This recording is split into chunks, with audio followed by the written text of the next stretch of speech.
지난해 중국 음식점 300만 곳이 폐업한 것으로 나타났습니다. 경기 침체가 계속되면서 사람들이 외식비를 줄인 탓인데요. 올해도 미중 무역 갈등과 부동산 불황 등 전망이 밝지 않습니다. 홍원기 월드 리포터입니다. 안 다웨이 씨는 베이징의 중고 주방 장비 판매 업체에서 일하고 있습니다. 안 씨는 문 닫는 음식점을 찾아가 장비를 수거하는데 지난해는 매달 200곳의 폐업한 음식점을 찾았습니다. 2023년보다 270% 증가한 숫자입니다.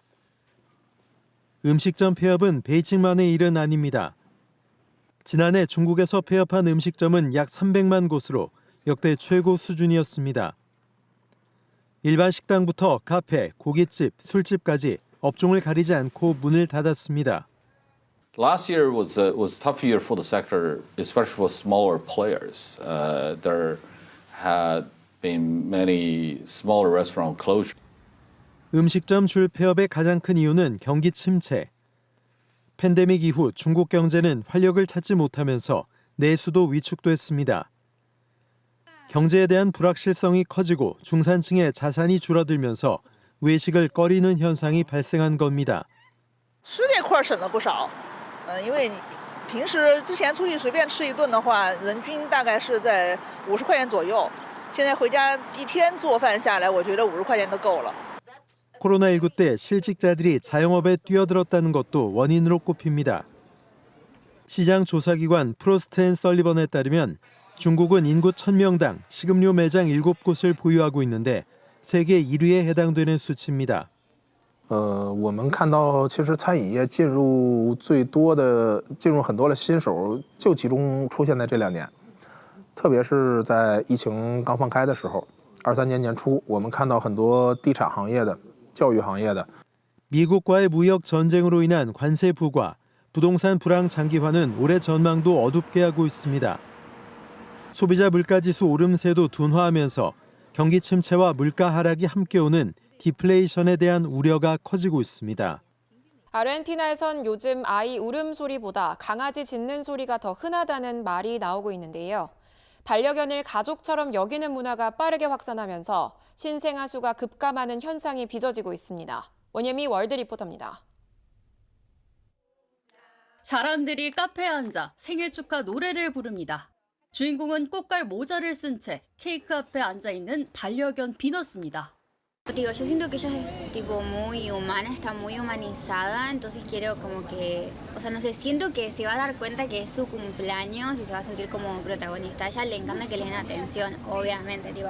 이제 이런 생일 파티는 아르헨티나에서 더 이상 낯선 풍경이 아닙니다.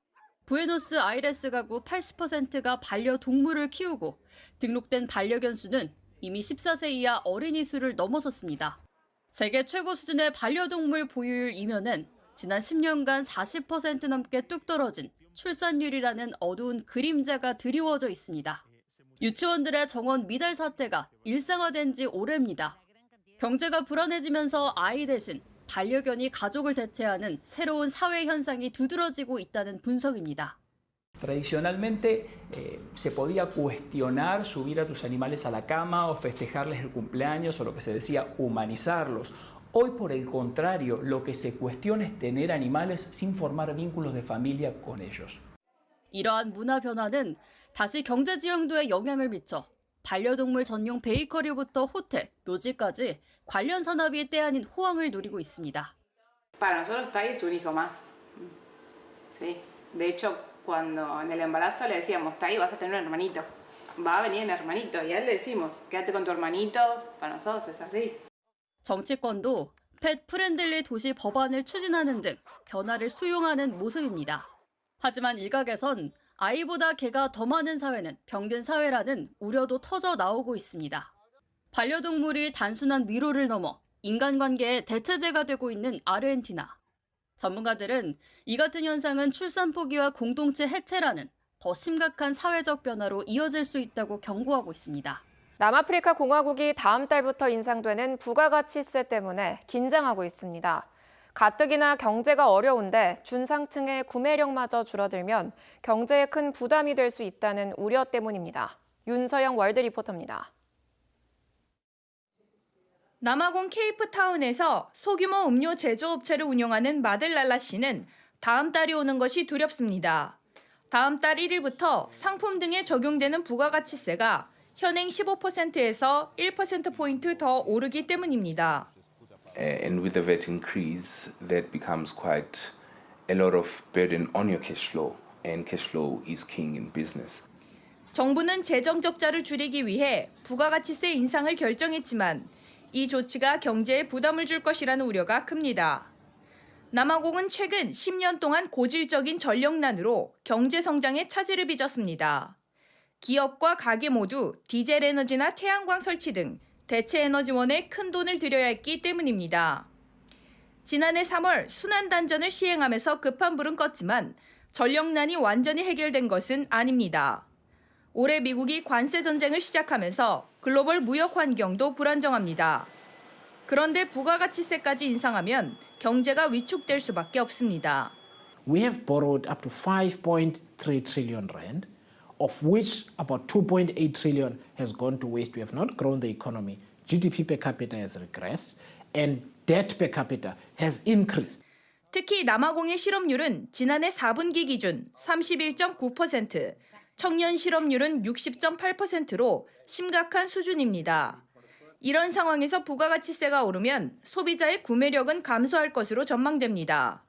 With this, it is gonna be difficult for people to have maybe food on their table because some of us we pay water, we pay for electricity. 부가세 인상은 정치 불안으로까지 번지고 있습니다. 남아공은 지난해 총선을 통해 30여 년 만에 처음으로 연립정부가 출범했습니다.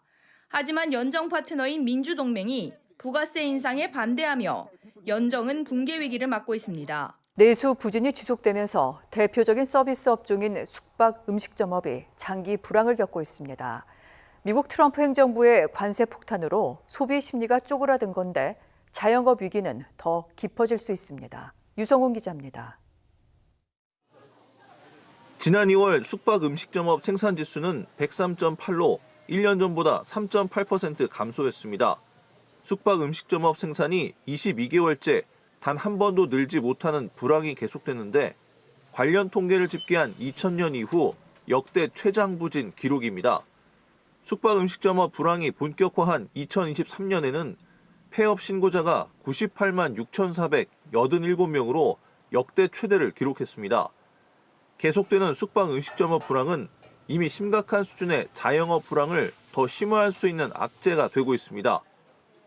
결국은 자영업자들은 이거를 이자 비용을 지불하기 위해서든 뭐든 임대료를 지불하기 위해서든 뭐든 가격을 상승시킬 수밖에 없는 그런 상태인 것 같습니다. 특히 미국 트럼프 대통령의 관세 정책 등 대내외 불확실성으로 소비 심리는 더 약해지고 있어서 내수 부진이 고용 위기로 악순환할 수 있다는 우려도 나옵니다. 최근 우리 경제는 소비, 건설 투자 등 내수 회복이 지연되고 취약 부문 중심 고용 애로가 지속되는 가운데 미국 관세 부과에 따른 대외 여건 악화로 경기 하방 압력이 증가하고 있습니다. 정부는 이번 주 초 10조 원 규모의 추경안을 공개할 예정입니다. 다만 미국 관세로 통상 환경이 악화되고 있어 내수 경기 진작보다는 통상 대응에 초점을 둔 추경이 나올 가능성도 전망되고 있습니다. 최근 아프리카 여러 나라들이 해외로 노동자를 파견하고 있습니다. 자국 내 부족한 일자리 문제를 해결하려는 방편인데요. 하지만 우려되는 점도 많다는 지적이 나옵니다. 홍원기 월드 리포터입니다. 케냐 마차코스에서 해외 일자리 박람회가 열렸습니다. 학위를 딴 사람부터 초등교육만 간신히 받은 사람까지 각양각색의 구직자가 서류를 들고 몰려들었습니다. I've applied for a security job in Saudi Arabia, so I've been offered that chance there. So I'm grateful. 최근 아프리카 국가들이 해외 노동자 파견에 공을 들이고 있습니다. 일자리가 부족한 아프리카와 고령화로 일할 사람이 부족한 서구나 중동 국가들이 노동협정을 맺고 있는 겁니다. 케냐는 지난 2년간 20만 명의 노동자 파견과 이민을 진행했고 향후 3년 동안 매년 100만 명을 내보낼 계획입니다. 에티오피아는 2024 회계연도에 70만 명을 해외로 파견할 예정이며 탄자니아는 아랍에미리트 등 8개 국가와 노동자 파견 협정을 준비하고 있습니다. 아프리카 국가들로서는 일자리를 제공하고 실업 문제로 인한 사회적 불안을 방지하며 외화까지 벌어들일 수 있습니다. We are able to provide the employment to overseas countries that need this labor, and in return, we are getting a lot of foreign exchange coming into our country. 하지만 일각에서는 정부가 일자리 창출을 회피하고 있다는 비판이 나오고 있습니다. 중동 등에서 해외 노동자 인권 침해 논란이 일면서 국가가 현대판 노예 제도를 장려하고 있다는 지적도 있습니다. 자국에 숙련된 필수 인력이 해외로 빠져나가는 것도 문제입니다. At the colleges, the faculties are leaving, and the private hospitals in Kenya are no longer spared. Some of the most senior nurses in Nairobi hospital are going. 서구 국가의 반이민 정서가 커지고 있는 것도 문제입니다. 반이민을 주장하는 정치 세력의 희생양이 될 수 있을 뿐더러 극우가 정권을 잡을 경우 공식 노동협정 자체가 무산될 수도 있습니다. 동아프리카 케냐 청년들 사이에서는 요즘 SNS 콘텐츠 제작이 인기입니다. 시대의 흐름을 반영하는 현상이라기보다는 심각한 청년 실업 탓이 크다고 합니다. 윤서영 월드 리포터입니다. 케냐 수도 나이로비의 한 거리에서 젊은이들이 일사불란한 동작으로 군무를 춥니다. 나이로비 빈민가에 사는 댄서들로 틱톡과 유튜브 등의 영상을 올려 수익을 얻습니다. 이렇게 버는 돈은 한 명당 한 달에 $120 정도입니다. Content creation helps us to provide for our bills, and also like we post on Instagram, TikTok and YouTube, we make around $100 in a month, which is better from nothing. 최근 케냐에서 SNS 콘텐츠로 경제활동을 하는 젊은이들이 늘어나고 있습니다. 안정적인 일자리가 없다는 것이 가장 큰 이유입니다.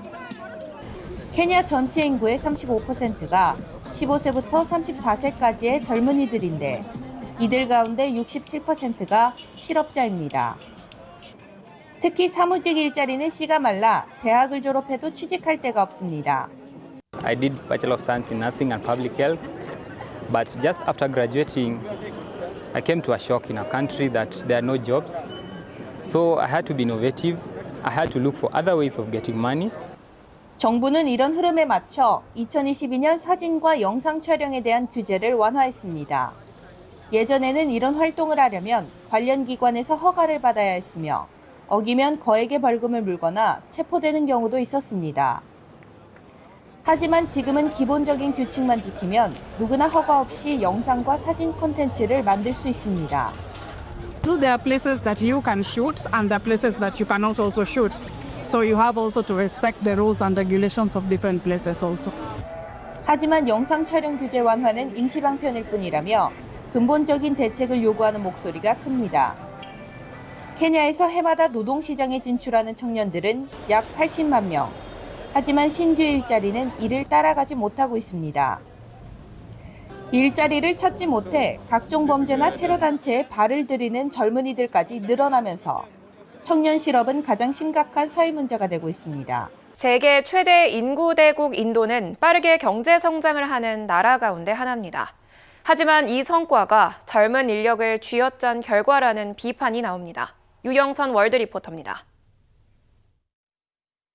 지난 7월 한 글로벌 회계법인에 근무하던 20대 인도 여성이 심장마비로 사망해야 했습니다. 사인은 과로였습니다.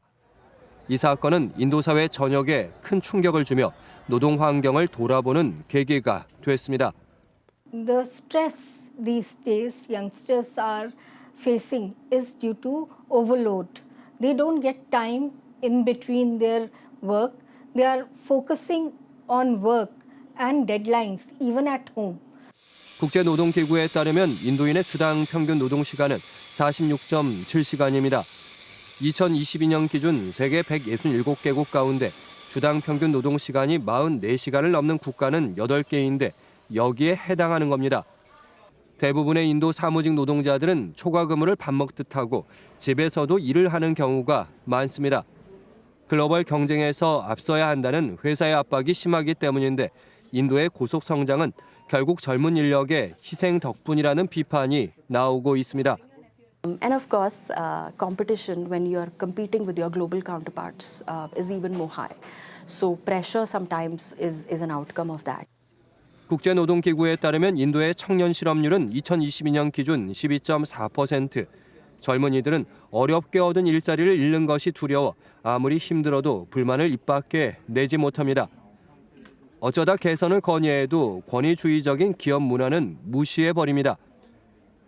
상급자의 지시를 아무 비판 없이 따르는 분위기는 뿌리 깊게 자리 잡고 있습니다. Somehow it becomes a culture where you are not intervening to stop the exploitation of the junior folks, and the middle management simply act as a layer which is putting additional pressure. 인도 연방노동법에 따르면 법정 노동시간은 하루 9시간, 주당 48시간으로 제한되어 있습니다. 하지만 노동자들은 노동법의 보호를 받을 수 있다는 사실조차 모르고 있습니다. 월드뉴스 유영선입니다.